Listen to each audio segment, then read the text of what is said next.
Here at the Brain Institute, we treat children with a vast array of neurological pathologies, going from headaches to cerebral palsy or rare neurodegenerative and neurogenetic disorders.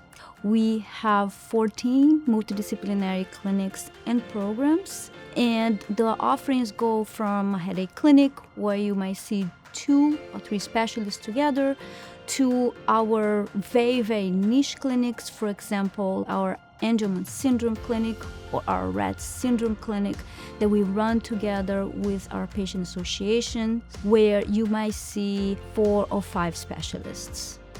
Children with neurological conditions oftentimes need to see multiple specialists in different locations and at different times. So our mission within the Brain Institute is to help consolidate that care for the families and make it easier on the families so that they come to one place where they have multiple appointments at the same time with all the subspecialists that they need. And that helps decrease redundancy in care and makes it easier on the families in general. The Division of Pediatric Neurosurgery here is a complete division. We take care of every child with every facet of neurological as well as neurosurgical conditions. So we have a comprehensive epilepsy program where both our neurologists that are epileptologists and surgical epileptologists, as well as the neurosurgeons, work together to get the best epilepsy outcomes in our kids. We are one of the few sites that allows deep brain stimulation in children, in the sense that deep brain stimulation is really only FDA approved for patients that are 18 and over. And we have a special exemption that allows us to implant those in children who are younger than 18 years of age. And so what does that mean? That means that we have a team of neurologists, neurosurgeons who convene together and make sure that this deep brain stimulation is the best possible intervention for this patient. So our CP and Neuromotor Center, it's a newly developed center that combines different programs under the center. It provides care to patients that have complex medical needs that include motor disabilities or issues with their movements or postures or mobility. Tamron is a unique patient that we had recently in the last year that had generalized dystonia from DYT1 mutation with severe dystonia that progressed over months and left them bedbound from severe muscle spasms. We were able to transfer him from an outside intensive care unit to our intensive care unit as he was so severe. And what's unique about his story is that we implanted the DBS right away to be able to help with the severity of his spasms. So for patients that have muscular dystrophies or spinal muscular atrophy, there's gene therapy available. These are medications that are approved by the FDA.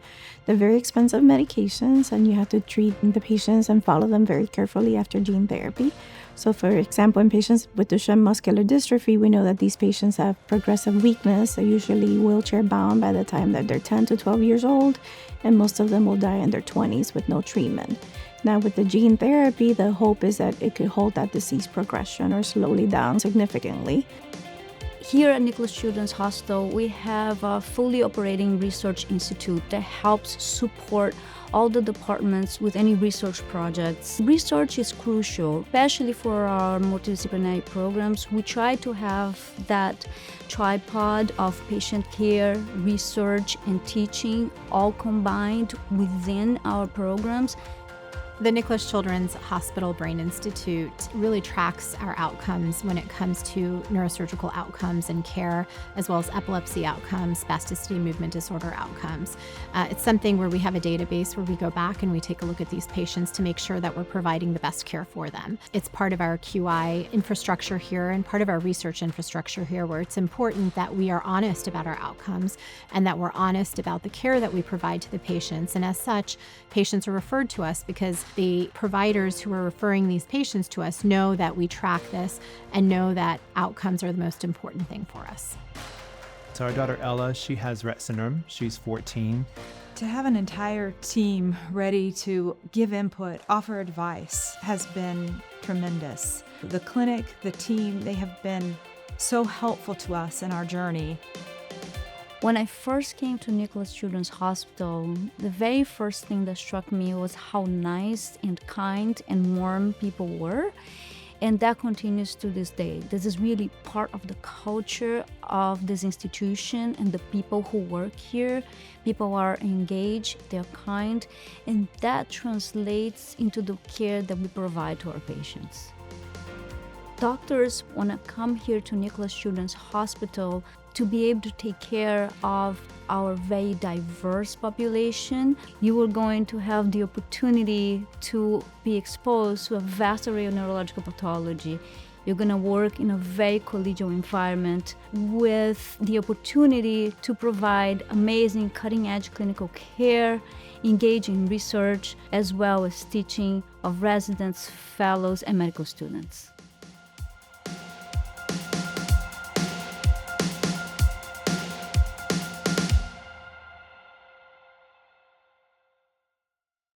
Thanks for watching this AAN TV feature. Now, an important disclaimer. Content is not intended to be a substitute for professional medical advice, diagnosis, or treatment. Users should not disregard or delay in obtaining medical advice for any medical condition they may have and should seek the assistance of their healthcare professionals for any such conditions.